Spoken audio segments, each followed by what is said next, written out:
Joining us now is House Judiciary Committee Chairman Jim Jordan. Chairman, thank you so much for joining us tonight. We do appreciate it. Good to be with you. Yeah, I watched that hearing. I was baffled by some of his responses. They talk about their heat map, and just every organization on there is one that espouses right-leaning views. Nothing to do with extremism, really, for most of them. But now we're learning that they're smart about this. They're infiltrating into programs at colleges that are teaching teachers, and so trying to circumvent any kind of oversight there. Do you think there's a way to get in and stop that?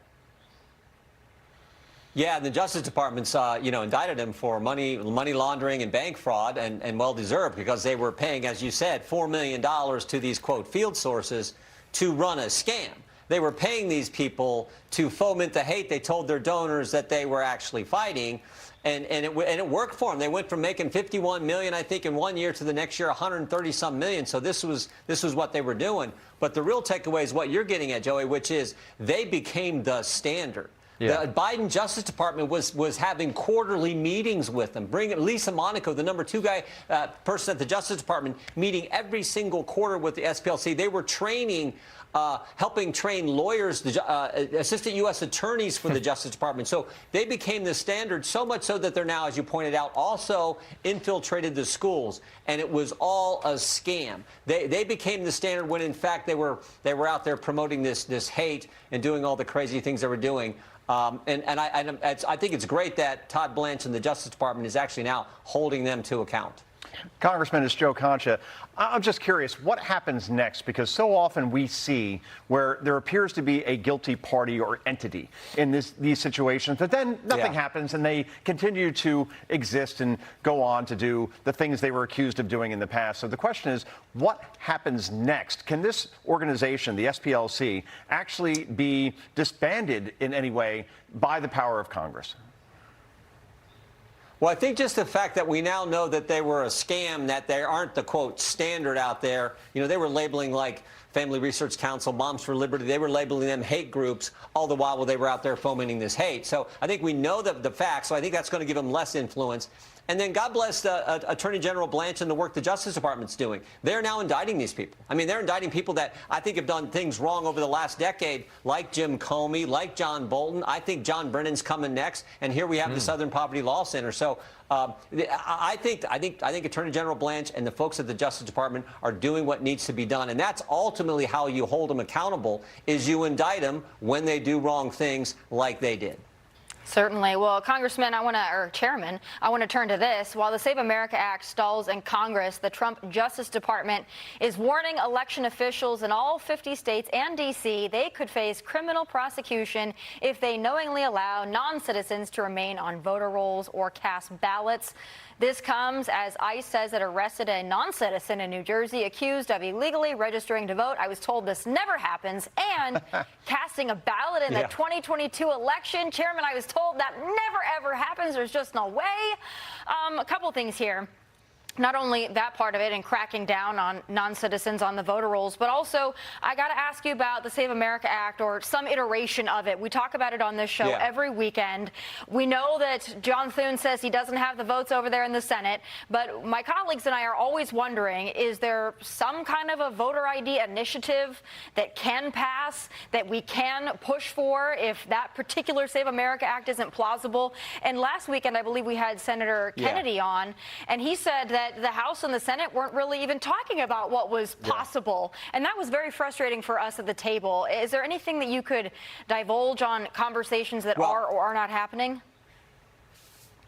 I mean, we're trying to include what elements we can in a third reconciliation package. So we're looking at those possibilities. As you know, we passed the Save America Act, I think, 3 different times in the House. It sits over in the Senate. Seems to me, unless they change the filibuster rule, they're never going to get to bring that up and actually pass and get the vote ID. But we're doing a number of other things. You mentioned what the Justice Department's also doing on keeping our elections safe. One of the things we're doing is investigating Act Blue.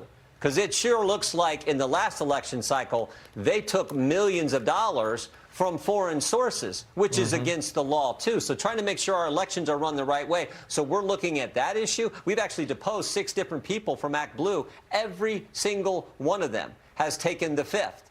And frankly, when we brought the executive director in for a public hearing, I'd have taken the fifth too, in light of the fact that she had her board chairman said, yeah, it looks like we took $40-some million that came into Act Blue from foreign origins. And they also had their outside counsel say it looks like the response Act Blue gave to Congress, answering a letter we had sent to them, looks like you may have misled Congress. That's a nice way of saying you lied, and you're not allowed to do that either. So taking foreign money lying to Congress, I probably would have taken the fifth if I was the executive director of Act Blue as well. So we're looking at that situation, and the Justice Department, frankly, is looking at them as well in a broader sense. So all those things need to happen to make sure our elections are safe, our elections are fair, and we get the right outcomes.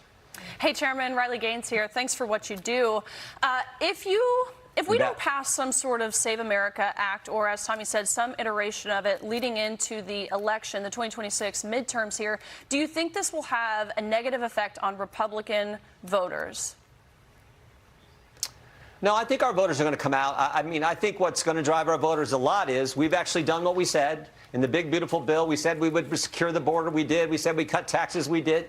We said we put work requirements in for welfare recipients. We did. So all those good things we've done in the big, beautiful bill. But more importantly, I think this election, in simple terms, is one side is crazy, one side's for common sense. And I think we're going to highlight those, and that's going to bring our voters out. And I think, I think in the vast majority of states, you got fair and elections that people have confidence in. It's just a few states where they have this ballot harvesting that I think you have real concerns, and that's what we got to get rid of, and that's what the Save America Act would do. So, again, hopefully we can get elements of the Save America Act in a third reconciliation package and get that to the president's desk so President Trump can sign it. Chairman, you responded to Tommy's question. You said that unless they change the filibuster rules, I think pretty much everyone paying attention knows that's not the problem anymore. The problem now is you've got more than a handful of senators that either aren't running for re-election or lost their primary that basically say they're not voting for it either way, even if you change the filibuster. And the reason why I bring that up is if the Senate can't do it with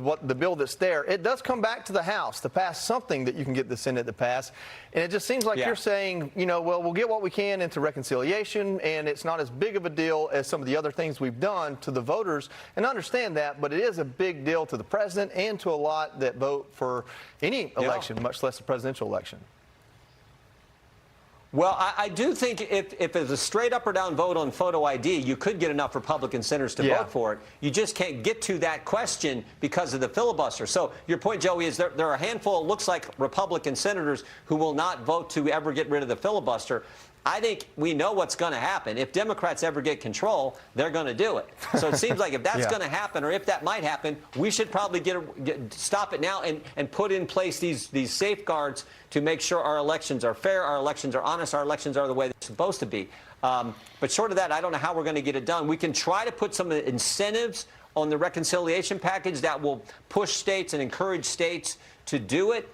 But other than that, I'm not sure how we can get there if the senators won't ever deal with this filibuster question. Yeah, you guys have the power of the purse. You don't have the power of their conscience, and that's what they're hung up on over there, unfortunately. Chairman, thank you so much for joining us. It really is great to have you on, and we appreciate it.